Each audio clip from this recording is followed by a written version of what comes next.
I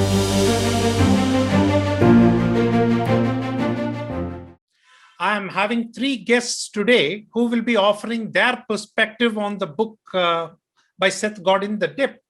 And the idea behind giving a month is a bunch of us who love books, who love reading, can glimpse through, take a Blinkist version, listen to the book or read it, and come over to share.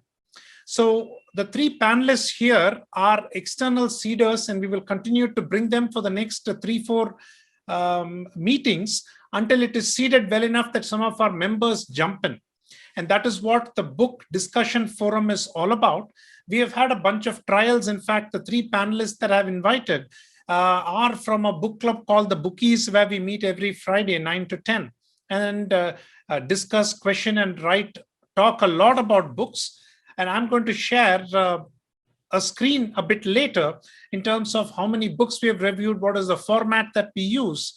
But for now, this book, Seth Godin, yes, I am biased. He's one of my favorite authors, and he is so topical that he writes. This book was written quite some time ago. It will be applicable even 20, 30 years hence. So the format of the discussion forum is each of the three panelists will get their time to talk about their perspective on the book, what worked for them, what did not, what are their views. And after the three present, we will have a bunch of questions, and each of us needs to participate. So I will be seeding it, of course, but the rest of you feel free to chip in, and the panelists will also be questioning and talking to each other. To go up first, Ravi, are you ready? Ravi Venkatramani is an entrepreneur. He is the CEO of Exeter Premedia Solutions and Kriya Docs, the SaaS product that they have. He is a member of EO. He's on the leadership board of the Rotary Club of Madras East. He's a rower, a cricketer, and he also loves books. So that's my introduction about Ravi Venkatramani. And Ravi, over to you about your thoughts on the dip. Thank you, Pravin, for that wonderful introduction. It's a pleasure to be here today. I know I'm a guest to TiE today. My wife, Soumya Mahadevan, is also a charter member of TiE. So that's my association with TiE at this particular point in time.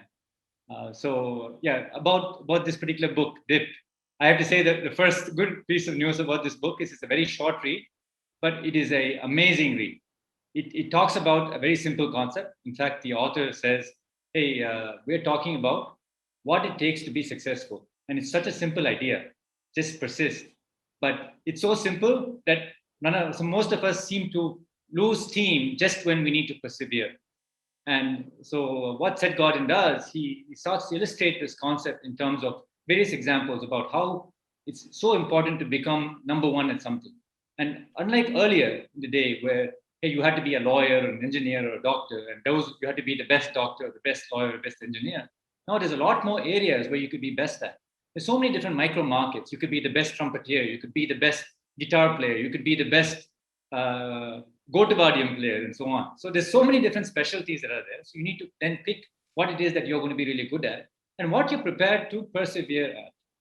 And the reason he says that is you look at people who are popular.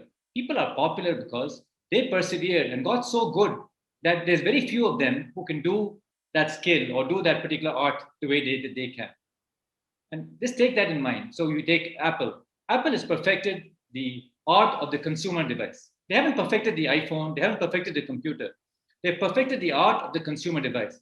How do you get consumers to lust after that device, which may not necessarily technically be better than anything else, but it's just the feel of the device, the exclusivity of it, the wow factor, the pride of owning it. They've brought out all of those emotions and elements in there. And they've decided that is what they're really good at. And they keep getting better and better with every iteration. So that's the main thing is not only are they persisting after what it is that they want to do, but they're also working on what is called a dip. So if I had to just take a couple of minutes to talk about what a dip is. So dip is, think of it as a downhill slope. It's a path down and it gets harder and harder as you go deeper. So you're going down the ocean, as you go further and further deeper, it becomes harder. But as you go harder, you realize that, hey, it's not only hard for you, it's hard for everybody else. And so at some point, your competitors will give up. Some of them will stick on, but most of them will give up. And it's the ones that persevere down are the ones that are going to make it. Now, in that dip, when you try and say, hey, I want to get better and better, what you're also doing is not only are you going deeper, you're also making it harder for everybody else to catch up. So you're making the dip, but you're making the dip deeper. When you make the dip deeper, that means you set yourself at such a bar that nobody else can even hope to catch up. And you see many products like that. You see all of the big designer brands like Coach, or you take Apple, or you take Gillette. When you think of shaving, you think of Gillette, even though you have various upstarts coming up. They've set the bar so high, it's so difficult to catch up. It's because they keep persisting on their competitive advantage and keep focusing on that. Another concept that he talks about, in addition to the dip, is what is called a cul-de-sac. Because oftentimes this book is basically talking about you're faced with a challenge. You want to know whether I should continue on this path or I should look at changing my path. How do you make that decision? So he says, you've basically got to look at what's facing you right now and say, is this something that, hey, you know how to do this? You're not really being challenged. It's like every day, you know exactly what's going to happen. There's no real challenge or excitement in your job. You effectively have hit a dead end or a cul-de-sac. And at that point, you should seriously question how you're going to get out of that. Either you find a way in that job or in that company to make that a dip, or you decide to change and go somewhere else where you can now establish a new dip for yourself. It's always important to keep challenging ourselves to be a better version of ourselves. We cannot get satisfied, because once you get satisfied, you get left behind. So Pravin, at this point, I'm going to stop and let transfer the control back to you. Thank you, Ravi. That's what I call a rapid fire rat-a-tat-tat review, and I loved it. Next up is Bharti Nayak, who's our panelist guest from Baroda. She's on the executive committee of the Professional Speakers Association of India, a major book lover, but she is also, in terms of her career, she speaks on how all of us in our career, in our business, can avoid procrastination, get things done, use neuro-linguistic programming. So she speaks, talks, writes, everything about it. How does Bharti Nayak take in this dip? How does she make use of it? Is what is my question over to you, Bharti. Your call now. Well, thank you so much, Pravin, and thank you for inviting. This is my first time with TiE, and it was always like a dream to come to a TiE and attend a couple of meetings. So this is where I am. So thank you so much. This is a very, very fantastic book for somebody like me who wants to have a quick read, less than 100 words. Less than 100 pages. So in 1 hour, you can completely finish this book and have as much knowledge, as much application that you can do. So I would start by asking a question. Do you feel stuck more like a dead end in work that you know you are capable of? Or do you feel if I quit, I'll be more prove myself as a loser, as a failure, or it would be a wise business decision? Well, here's the book that teaches you how to stop wasting your time over something that you have been lingering on, where you have put so much of energy, so much of focus that you have done, but it is a dead end. You don't get anywhere. It is something where you are not going forward, you're not going anywhere, but you are stuck somewhere. And trust me, many of us, they just are there in that situation. They feel that they are busy, they feel that they're doing something, but in reality, they're not going anywhere. It's not going forward. And being a procrastination breakthrough coach, I have come across many people, many professionals who feel that they are busy in their career, who they feel that they are busy in their work, in their organization doing something, but that's a dead end. Now, as what rightly Ravi mentioned, and also Seth Godin has put up very rightly in the book, that this is what he has called as, this is the thing that he has called as a stuck situation where it's a dead end, you don't know where to go forward. Now, when you start something new, what happens is you're enthusiastic, you're energetic, and you are very happy about taking actions, about taking decisions, about the results. But as you progress, you enter into challenges, you enter into uncertainties. And that's where Seth Godin refers that this is a dip that has started in your career. Now, as you are in that dip, there are there is a decision that you must take. is this dip that you are going to strive over and overcome all these challenges and look at the value that you are giving? Or is it the time for you to quit and move to something else? Now, what Seth Godin calls this as a strategic quitting, not something like a reactive quitting that, oh, this is not working, let me try something else. Oh, this is not happening, let me do something else. That could be reactive quitting. So what Seth calls is as a strategic quitting. What he means is quitting is not something which is a failure. It is not something that you can synonym with I should prove myself as a failure. Quitting is a very, very planned activity, and it's okay to quit when you think that either it's a dead end or the bonus curve that Seth Godin has talked about is the cliff. So if you are at a cliff where you think everything is moving fantastic, but then there is a cliff and you're going to fall. If that is what is happening, you must quit now. You must stop it now. And if you feel that it is a dead end, then there is a possibility to ask a question. Can I convert this into a dip? Make it happen with all the resources I have and be the best. And what he has rightly mentioned by putting up some lessons together, that if he has very beautifully explained by giving a woodpecker's example, that if you look at a woodpecker, he might 20 times knock on each tree to find out which is the tree that he wants to have his food, he wants to put his nest. And when he finds that, he keeps on doing it 20,000 times to create that nest. And that's where the dip comes into picture, that be a woodpecker, pull out that one tree and keep pecking in that tree as many times as you can and reach a threshold where yes, you have overcome all the challenges. And now with those challenges that you have overcome, you have reached to the heights of value. Because what Seth is said, what Seth Godin has very beautifully mentioned is the dip will create scarcity, and scarcity creates value. So if you want to put that value proposition in your life, in your career, then overcome that dip and create that scarcity for yourself. So you are among that superstars who are so much highly valued that you are beating everybody, your competitors, your other marketeers in that same industry.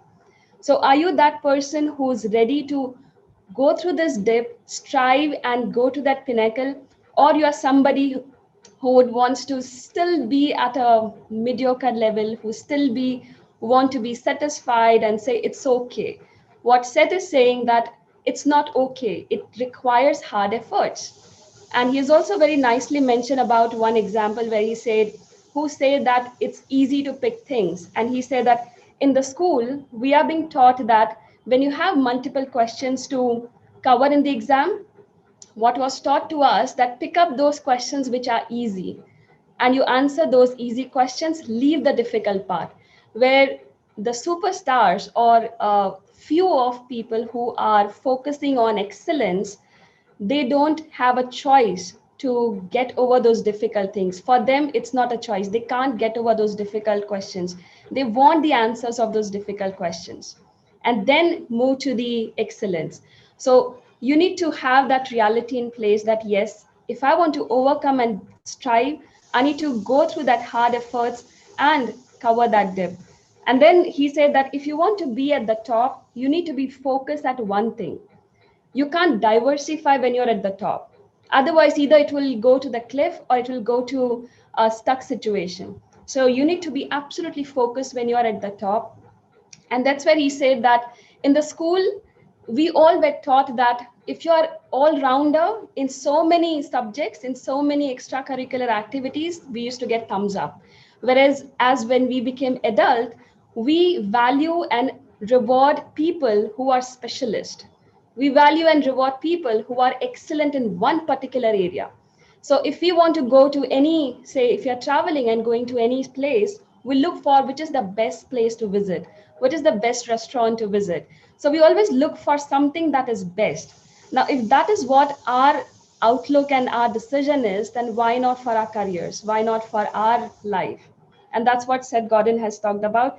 And he said, instead of being all-rounder and be successful, be in one area, focus at one thing if you want to reach at the top, and that is what's going to take you forward. These were the best lessons that I picked up from the entire book, The Dip. Thank you, Pravin, for this. Beautiful, beautiful, Bharati. What I love is you've taken notes in Tamil Nadu. We call it Konar notes that help you write it through, and all of us have that. Lovely. And what I love is you've made it tougher for Vinay because the points you mentioned were quite different from what Ravi mentioned. And let's see what Vinay can come up with. Vinay Pushpakaran, ladies and gentlemen, is a personal branding coach. He also coaches youngsters and children on public speaking. So when Vinay can do it for youngsters, he can very well do it for the CEOs as well as people in our company. Now, taking the woodpecker analogy that she mentioned, Vinay tried reading, he tried listening to other people, but then as a woodpecker, he is one who, along with Ravi here, prefers audiobooks to flipping through or Kindle. You can see my background. I love flipping through books. I love hardcover versions, but to each his own. And over to you, Vinay, to talk about your understanding. And that is, of course, a greater connect between me and Vinay, because both of us are marketers and branders. So I'm also quite keen to see what Vinay has taken up from Seth Godin's The Dip. Over to you, Vinay. Thank you, Pravin. Good morning, everyone. And first thing, how many of us know of a book that celebrates quitting?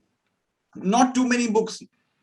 And that's where Seth Godin has, differentiated the dip so beautifully. To talk about the book, it's a quick, sharp read. You can wrap it up on Audible. You can wrap it up in 1.5 hours. And I think on Kindle, you can wrap it up in less than, in maybe an hour or so. And in fact, I have, read it twice, and I absolutely love, because every page is packed with value. Every page is packed with insights, with perspectives, interesting perspectives.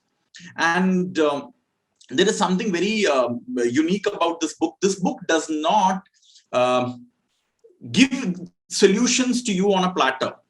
This book makes you think. This book raises questions. This book makes you wonder. Okay, it makes you introspect on your career, your business, your life, what you're doing right now, and asks you very pertinent questions. That are you, is it the place where you're stuck in life right now? Is that a dip, or is that a cul-de-sac, or is it a cliff from where you're hurtling down? So he lays out all these options right in front of us, and then says that we have to take a call. Now, I take two things out of this book.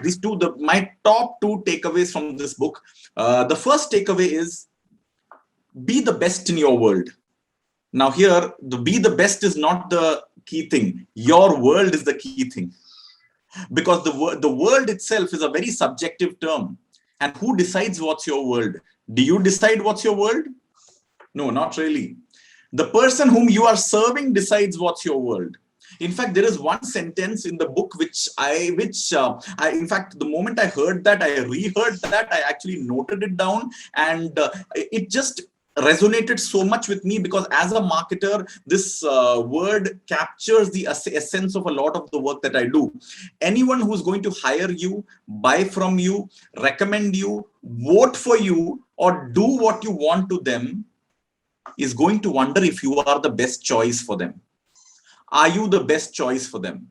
And now, the best for them depends on that particular point of time, based on what they believe and what they know, which means, are you the best in their world for them right now? That is a key thing. Now, it applies to us as well. When we go, if we have say a migraine issue, or we need to consult we go for a specialist. He's taken that example that, when somebody's looking for a doctor, you're looking for a specialist because you want a very focused solution. You get that one chance. You don't want to squander it by meeting all kinds of people and then arriving at the right one. No. So you'll always think, is this person the best choice for me? Is this the best in the world for me? Now, what does best in the world mean here? If it's somebody whom I have to meet physically, then is this The person has to be in my city. He has to be affordable within my budget. He has to have time available for me. So all these factors considered, is this the best choice for me? So you can be the best in the world of your focused micro market. There are millions of micro markets today. It's not the word, the word mass market is as obsolete as a dinosaur's egg, if at all there was something like that. And it's all about millions of micro markets today. And you can be the best in your world, and you have to define your world. You have to define your micro market and strive to be the best in that, because if you're not the best in that, somebody else will be. And you are then converting your dip into a cul-de-sac, which is nothing but draining away your time, your effort, your resources, your money. So the first takeaway for me to sum it up is that you have to focus to be the best in the world, the world for your micro market. That's the first thing that I took from this. The second thing, which Bharti has also touched upon, is to celebrate quitting. Quitting has a perception. Quitting comes with an attached judgment that, oh, you quit. And we see motivational quotes and and influencers sharing all kinds of pictures attributed to a lot of people saying that life is all about not giving up, keep at it, persistence, and blah blah blah. But success is also about quitting at the right time and quitting strategically. When you invest time and effort at a cul-de-sac, which is a place it's like a dead end. You enter a street and it's a dead end. There's no point staying in that street and contemplating. You have to quit the street. Otherwise, you're not going to reach your destination, or at least you're not going to reach your destination in a good amount of time for sure. So only when you quit at the right time, and you have to quit as many times as it takes. There is no prescription that this is the number of times you're allowed to quit in life. You're allowed to quit in life as many times as it takes. Because when you quit at the right time, you are able to focus all your time and effort on the right dip. And what is the dip? The dip is that lull that happens, that when you start off something new, you're full of energy, you're bustling with passion, you want to get into something. It's a new business, it's a new job, it's a new girlfriend, all that happens. So, but wherever you are putting in all the effort, and then after that comes that lull period when you say, okay, now it's you're not exactly the fire in the belly is reduced, and you wonder, is it really worth it, or should I be looking, is it for me? Success may not come easily. That is the lull, that phase that we are talking about. Seth Godin defines that as the dip. Now, if it is not a cul-de-sac, it is a dip. That is the dip that sets you apart from all those people who do not want to wait, and they will then quit and then do something else. If that is it's a dip for you, not a cul-de-sac, you should go through it, because what lies at the other end is being the best. What lies at the other end of the dip is scarcity. What lies at the other end of the dip is a very few number of people at the top, and that is your incentive. That is the big golden trophy waiting for you there. So and Seth says, if you are in that dip, you have to persist. But the earlier you decide what is a dip, and the earlier you assess what is a dip and what is a cul-de-sac, the more time you save and the faster you move towards your goal, your destination, your market. So so these are the two top takeaways from the book for me. And before closing, one analogy that I want to take here is, I'm assuming that there are at least some of us here who are cricket lovers like me. The dip is the middle overs. We are all very excited in the beginning and the end, because that's a slog overs. Everybody's trying to hit it out of the park. But the team that does well is the one that navigates the middle overs well. You don't lose wickets. You get the scoreboard moving. The middle overs are the ones which are boring to watch. Nobody wants to watch the over in a ODI from over number 20 to 40. Nobody wants to watch. We all want to watch first 20 and last 10. In fact, I know so many people who switch off the TV during that time. So that is the dip. What lies at the end of the dip is success. Thank you. Vinay. If you want to move from Bangalore to Chennai or Tamil Nadu, there is a slot open in the political circles for an orator like you to come and talk. Lovely. To the audience here, you know what I loved? Each of these panelists have read the same book, but have different takeaways. Obviously, the book is full of takeaways, but what do I relate to for my business? And each one of them has brought that in. To me, that is absolutely important. I'm going to have now, there is a comment from Srinath. Srinath, would you like to come on and tell about your comment? Would you like me to read it? Yeah, sure, Pravin. So I'm guessing it's customary to switch on the camera. If you're comfortable, otherwise carry on. Right. So no, that's okay. So it turns out that I know Pravin for the past 5 to 7 years now, and I had actually taken a very blind and stupid decision of taking a nosedive into pursuing cinematography, which was one of my passions at the time. And I mean, I tried and nothing ever worked out. In the meanwhile, I used to do a lot of smaller projects. So one of them was doing educational videos of various forms. And that really related to me. And I also did ethnography. I was doing video documentaries on behavior of people and how they interact with products and so on. And that was also a very relatable project for me. But for me, my larger vision was, no, I have to become a cinematographer. And I kept pursuing that. It never got me anywhere. And it seemed like, I was running off a cliff. It seemed like I was hitting the dead end. And I ended up, one thing led to the other. I ended up at a television channel. And it has been one of the worst places I've worked because it is regressive. Tamil television is regressive. I'm going to be point blank about it.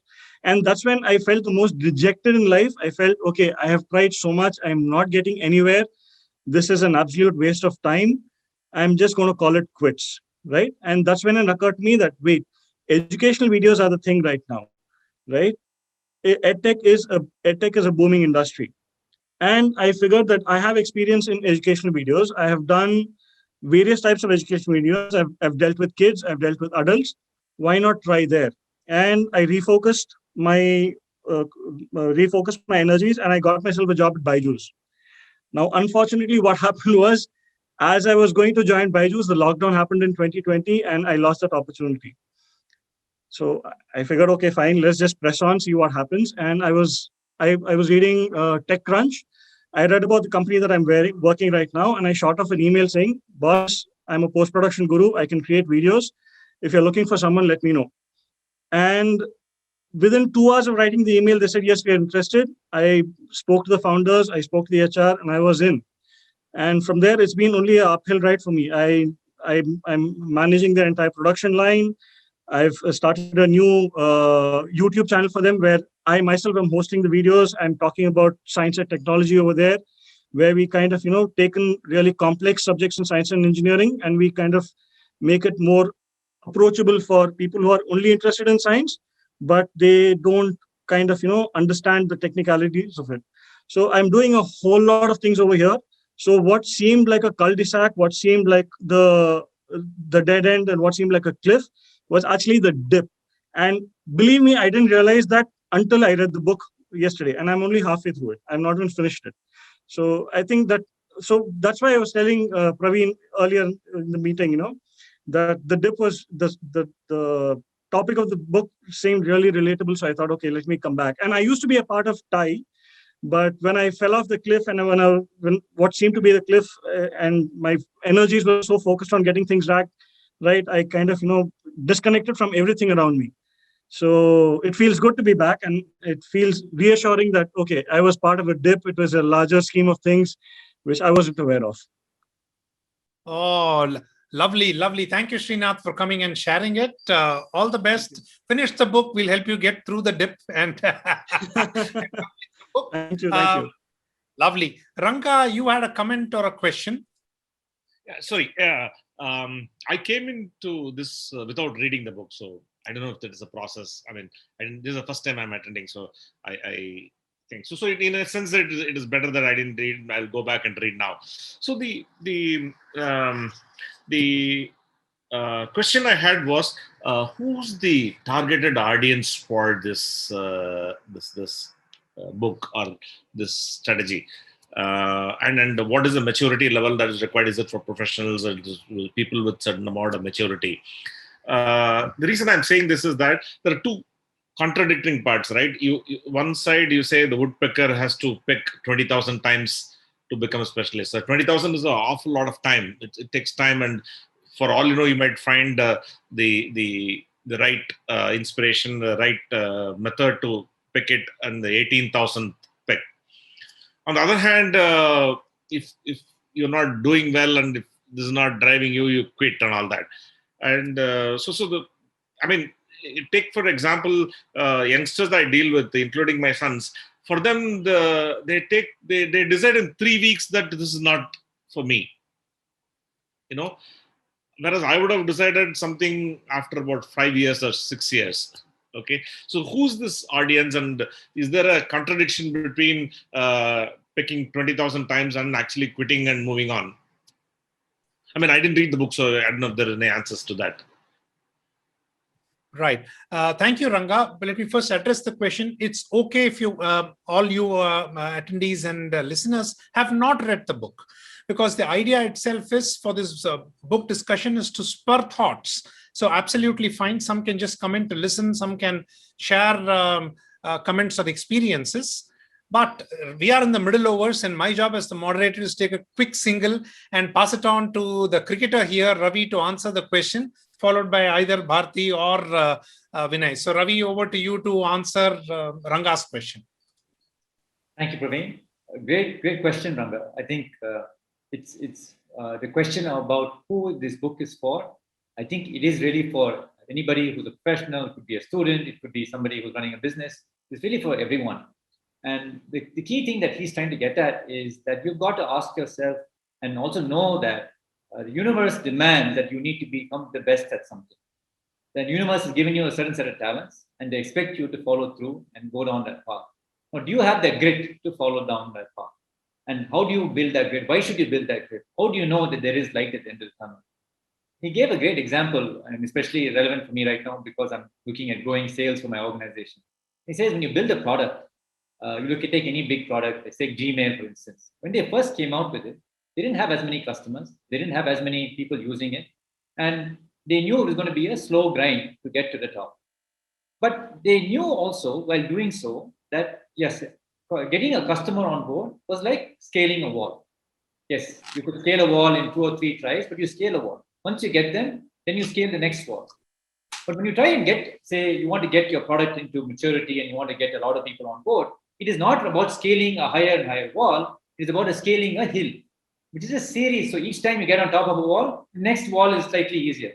Next wall is slightly easier. And he had a great saying, a quote from Sergey Brin of Google. And he said that, hey, it's okay if you don't want to use the product today, because tomorrow the product is going to get better, because we're working at making that product better. And I know tomorrow's version you will like even more. So he decided to persevere because he believed in what it is he was building. And that's what they asked you is, do you believe that you're going to do something that's going to make you the best in the world? And you owe it to yourself to make yourself the best in the world. There's no other reason, no other thing that you should be doing. Of course, you've got to quickly look at yourself and say, hey, based on what's happening, as long as you believe in your goal, stick to your goal, but you may want to quit certain tactics.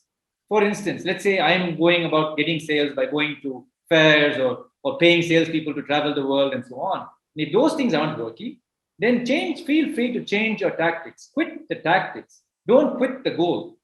And I think that was a very well put argument over there, is focus on the fact that, hey, you think that you have the ability, you have the desire, you have the universe is calling out to you to go become the best in the world at something. Absolutely stick to it, because the longer you persevere, the likelihood of you succeeding is that much higher. Lovely. Thank you, Ravi. Bharti or Vinay, either of you can jump in. I really loved Ravi's perspective and how he gave example of his own business to help all of us understand. when I looked at this entire book and the way it was narrated, it kept me thinking, it kept me wondering also that, okay, if I am a woodpecker and if I want to do 20,000 times, if I have to do this, do I have that motivation? Do I have that drive? And I realized that the drive that will come from, pecking those 20,000 times, it comes from my why, from the purpose. And that's why beautifully Seth Godin has mentioned that if you're capable of doing this and you know that you are doing this, then you will do it. And also he mentioned that when you are quitting something, and that's what Ravi mentioned, that quitting the tactics, quitting some strategies that are not working in your business, that are not working in your career, is what we can filter out and keep progressing on what you are best at, what you're good at. And that's what if I take the same analogy, that's what woodpecker is doing. Keep on pecking on the same place again and again, so that the pecker knows that this is where I will get and build my own nest. So if I have to give my own example, last year with the pandemic, many things came to a standstill. I started working on many projects. Within those projects, one of them also was to have build a nice product ecosystem for my business. That is where I realized that, okay, some of my strategies are not working. Like I started with podcast channel, I started with some other subject. I realized it's not working. I'll be like pushing myself, diversifying too many things. And that is where I stopped. I said, no, these strategies are not working for me to progress ahead. So it was what even Srijata has mentioned in the chat also, that are you comfortable in taking those uncomfortable decisions? And that's what Seth has mentioned. So I was okay to take those uncomfortable decisions, that yes, I will have to stop some things to focus on one thing, and let me progressively reach to a point and bring all the challenges, strive towards the dip and reach to some place. So that's what the driving factor for me was. And I think they're very beautifully narrated in this book through these analogies, that how you can go through this dip and reach to create that scarcity for yourself.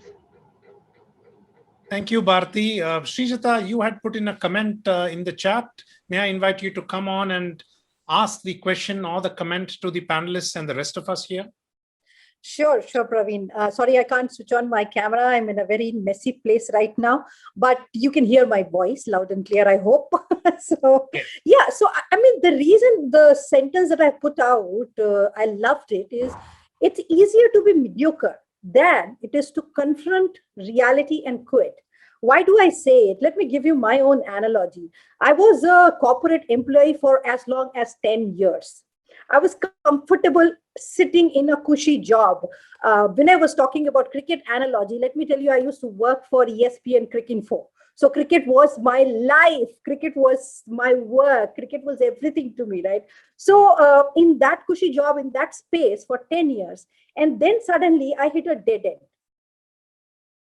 And when I hit a dead end, how I hit a dead end? My boss, without any reason, demoted me.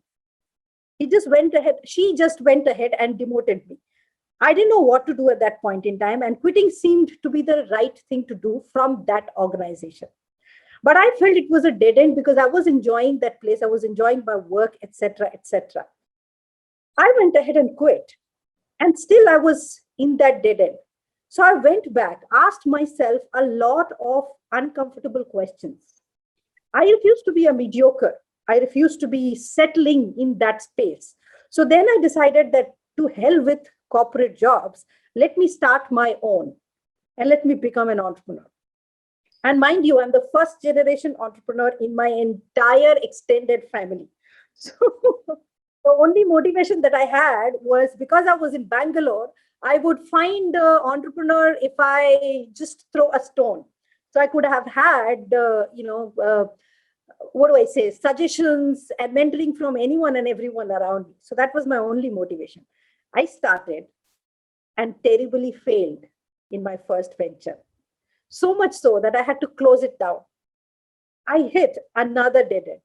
Now what? What can I do? Is that really a dead end? Then I started my second venture from taking the learning from the first venture. And I was doing relatively well. And at that point, another dead end hit me. My husband was moving from Bangalore to Hyderabad and I had to close down my startup. Was it really a dead end? If I ask myself today, probably not, because I combined all of these failures, all of these dead ends into a book, and I became an author and a professional speaker because of these dead ends.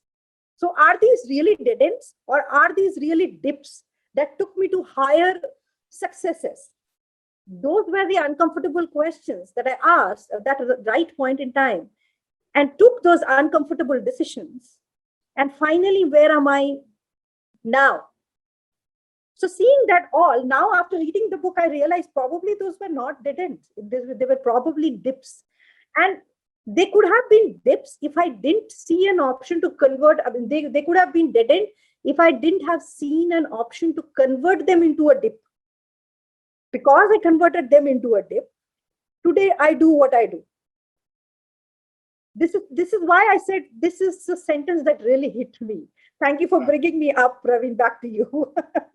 Lovely, lovely, lovely. Thank you, Shrita. It's, in a way, it's 2020 vision that while reading the book, we can realize the dips where we gave up, where we needn't have, and some that, we would need to persevere. So Ranga's question is also very clear to me. Ranga's question is very personal, saying, why didn't I get this book 20 years earlier? But better late than never. And that also brought me, and this next question is for Vinay, that there are three types of mentors. Yes, Ranga. I had a point to that. I mean, the books are not something which you can take a guide and all that. It is only you relate to that. Several things that you do in your life, if you reasonably become successful, actually they become ideas for the book. Many times when you read book, you say, hey, I've done this before. I mean, it is just that, many of us don't bother to write it actually. Well, I've not been as good with or without the book, but, Ranga, that is the ulterior motive of the TiE Chennai Creative SIG book part, to see if some of you can turn authors. So now the next question is up for Vinay first. I believe that there are three types of mentors, and that has been underlined by the book. One is the real mentor that you go to where you ask. The second are tormentors, like Srijata's earlier boss, because of whom we learn. And the third most villainous part are the judgmentors, that we don't quit because there is a stigma associated with quitting. So if we take Bharti and her, the example of woodpecker, hey, he's been knocking on trees all through. It looks like he's not clear what he or she wants to do. Vinay, what is your take on it, specific to Seth Godin and your interpretation?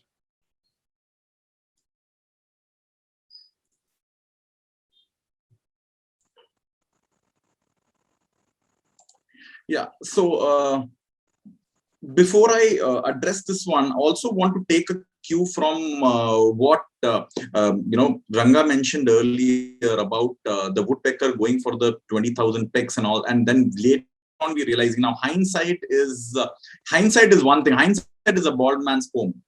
I think I'm completely I can say that with a straight face.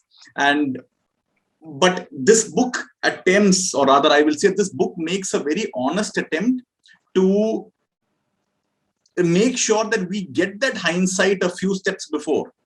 That, okay, this is the time, because many a time when we are so caught up in our work that we often don't realize that what has sped by, what has left us by. So this makes us question at various points. Okay, now let's look at, okay, are we in the dip right now? Is this a time to reevaluate our priorities? Do we still want this as badly as we used to when we started off or not? I think just asking ourselves this question at multiple regular intervals of any project or any goal that we are chasing is an amazing habit which I learned from this book, or rather this book gave it to me. To always, when I take up something, it's a 3-month project, ask yourself, okay, is this worth your time, effort and money? And just asking that question, sometimes the answers are right here. It's just that when we don't ask, we don't get. So this book makes us question that. Okay, now coming to the point that you raised, Pravin, about the three kinds of mentors, I would, are you talking from the point of view of the book per se? Yeah, more on the judgment part of it, that people don't quit because of pride that other people may judge, and therefore it is not good. And so some decide to stick on to the same. I think one of the biggest reasons why people don't want to quit, in fact, it may be partly in a lighter way, are all those WhatsApp messages that pop up right in the morning with either a picture of Dr. APJ Abdul Kalam or a picture of any one of those 10 most used social media images, which says that today is a good day. Do not quit. Go ahead.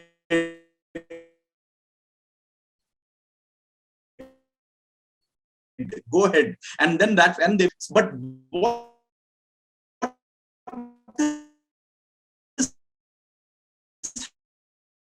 this leads to is do not give up.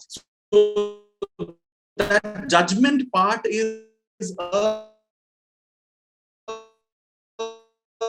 huge influencer. It's a huge influencer, and it affects their own abilities. Will always be on an unsteady footing. And when you take something on an and because all these judgments are not just words that are said and words that are float away. No, some of those words retain right here. And when they retain right here, that affects the way we treat our next project, next relationship, next job, whatever. So, in my opinion, the judgmenters are the worst influences that Vinay, sorry to interrupt, but we've lost most of what you are talking about. So you might have to switch your internet. Just go ahead and so definitely not wanting to quit. And of course, is it? Hello? No, Vinay, we've lost you completely. At this point, I would switch it over to Ravi to talk a bit more on the comment that you have made, Ravi. Yes. I think I'm going to take up the sports analogy that Vinay mentioned, and also the woodpecker analogy that Bharti mentioned.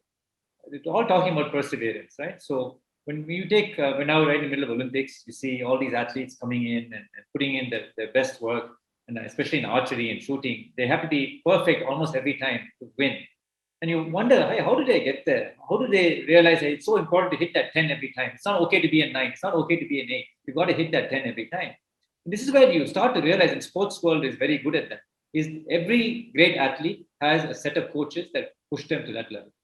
Now, what is the coach's job? So as we go through the dip and we wonder, hey, do we need to put in the extra effort? Can I just take it easy today?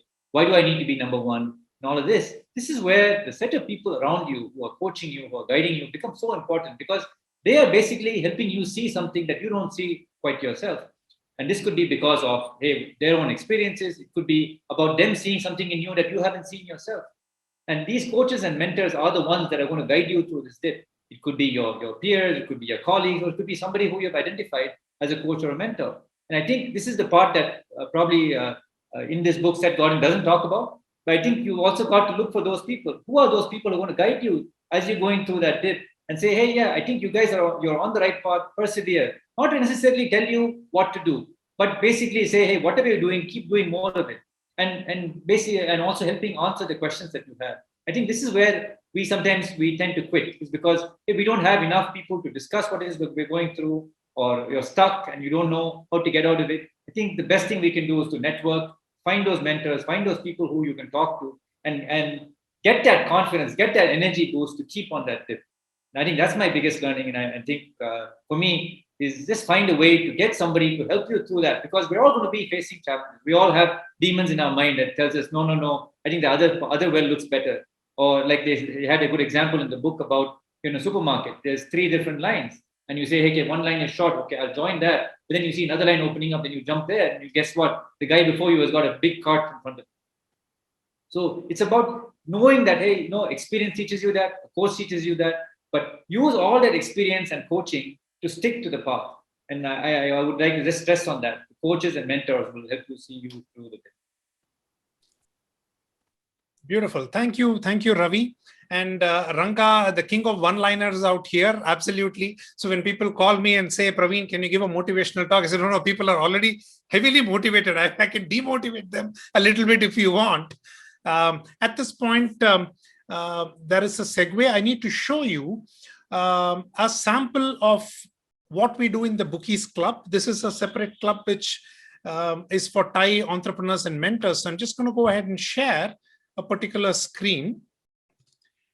These are the kind of books that we review on a weekly basis. Different people come and review. And this is the format of review that we do. This has been devised by Divakar Subramaniam, who was there in this meeting till about a couple of minutes ago, where we have a 9-point, 10-point structure to review. We have a summary of the book. There is key learnings, what worked for me, what did not work for me, and references, everything that we go ahead and talk about. Last week, for example, last month, Divakar opened it up saying how to review a meeting. And I will be happy for those who are interested to share a link to Divakar's slide share where he's explained a bit more about how to review a book. And this is brilliant because when I want to look back, this is a ready reckoner for me to see what are the key highlights. And the second part that I also learned from Divakar is when you reread the book, you have evolved, you have matured, you've gained more experiences. So you have different set of takeaways from the book. The Dip, for example, it's the 4th time I'm reading. And every time there's something phenomenal that keeps jumping out. For the TiE Chennai Creative SIG Book Club, feel free to come and send in your recommendations. And we also need volunteers to jump in, to moderate, to read and participate in discussions. For the next couple of meetings also, we will have some external guests. But as it progresses, I am hoping that the book discussion forum that we have for TiE will also get through the dip. Inevitable. After 3 or 4 times, there will be a lull. People may not be interested, but we will continue to persevere because there is so much knowledge that we have to get out of it. There is so much you gain from another person's perspectives, which is why I love Ravi here runs a company with over 150 people, operations across. Bharati talks to a whole lot of CEOs, Vinay, and he's just about to launch his podcast called the Solopreneur Podcast. So please follow Vinay Pushpakaran and check out his podcast. Different disparate people reading the same small book, but so many more perspectives. And the pointed questions that came in from Ranga, life experiences from Srijata and Srinath, definitely help us understand it better to take it back into our business. And hopefully, most of you are CEOs that you will start mini reading clubs and book clubs within your organization, where TiE Chennai has played a seeding role, and all of us are a part of it. In the finishing part, I would like to put one book recommendation. One thing I forgot to mention is out here, Vinay, for example, loves something called Shooks, short books. And there are quite a lot of us who can pick up a book, finish reading and implement it within 2 or 3 hours. I'm also a big fan of the short book. For the following month, the last Saturday of August, I would like to go ahead and recommend a book on change management. And this was recommended by Shyam from a Bookie Club. Is Our Iceberg is Melting by John Cotter. It's again another short book, but I think it is very pertinent for us in today's times. The dip helps us identify where we are and which aspects we need to persevere. Our Iceberg is Melting will tell us how to handle the change that is automatically going to come post-pandemic. The hybrid mode of working, not seeing the clients, salespeople, unable to make calls and having to do a whole lot. What are we going to do with it? Right? And that is something that we will need to go ahead with. Yes, Venkatrangan, John Cotter is amazing. Thank you, Kapil, for putting CS Divakar's non-fiction book rules. So please go ahead. And if you have any comments on how we can tweak the book discussion forum, what else can we include, the next couple of minutes are open for all of us to share before we wind it through. Venkatrangan, any comments, any suggestions? Ravi, absolutely. Why do you think books can also serve as mentors, Ravi? For exactly the reason Ranga said. He said that in his life, he has seen that whatever things that he's done, somebody went and wrote a book about it. Guess what? That's effectively a reminder that you're on the right path. And the world's knowledge is not created by one or two individuals. I think we're all in the job of sharing knowledge with the rest of the world. The fact that somebody put it in a book becomes that much more real, becomes that much more of a validation of what it is you're doing. And so I think by reading and by writing, you get to, first of all, absorb this energy from the world and share this energy with the world. So I think definitely read more, write more, and share all that wealth that you have. Do I take it as an invisible request to Ranga to write and come out with this book? That's how I'm reading it. Ranga, is that how you are reading it? I mean, yes. Oh, we are looking forward to your nuggets, Ranga, because I know you've got loads of. We should do an ice bucket challenge here. So we should say Ranga has to write a book. No, I need coaching from Bharti to get over that procrastination stuff. I think there's more of a fear than anything else. Yeah, one of the major challenges of procrastination. Good. So I will connect Ranga and Bharti. And Ravi, I know you are on to Ranga as well. So we can go right ahead with it. Lovely. That's bringing us to the top of the hour. Lovely, ladies and gentlemen. It's been great having you on for this edition. The next edition will have a different moderator, a different book, and a whole lot more of us participating in it. So thanks a lot and help us through the dip of the next 5-6 months, by which time we will have enough quorum to run with and a lot more books for us to look at. And hopefully one of those will be at the TiE Chennai office, where we have a library in place and a discussion room. So hopefully we can go ahead. Can I take a second? Yes, please. Over to you, Venkat. Okay, just a quick thought. See, books, Pravin is talking about the dip and all that. I like to say something which we forgot about books, or we didn't say, is books can also be meditative. It can also be a time for us to take stock of what we are doing, because this is a very anxious period for all of us with the pandemic. We're all in Facebook and all that, and that makes us more anxious. Books helps us to breathe calmer and then start getting our thoughts together. So it can be therapeutic also. It need not be about work. It can be fun. It can be about meditative effort. Just wanted to drop that line. Thank you so much, Pravin. It's going very well. Fantastic. And Venkat is our meditating monk. He's also dressed exactly for that dress. Thank you very much. And, wishing you folks a safe and successful month, and till we meet again. Thanks a lot.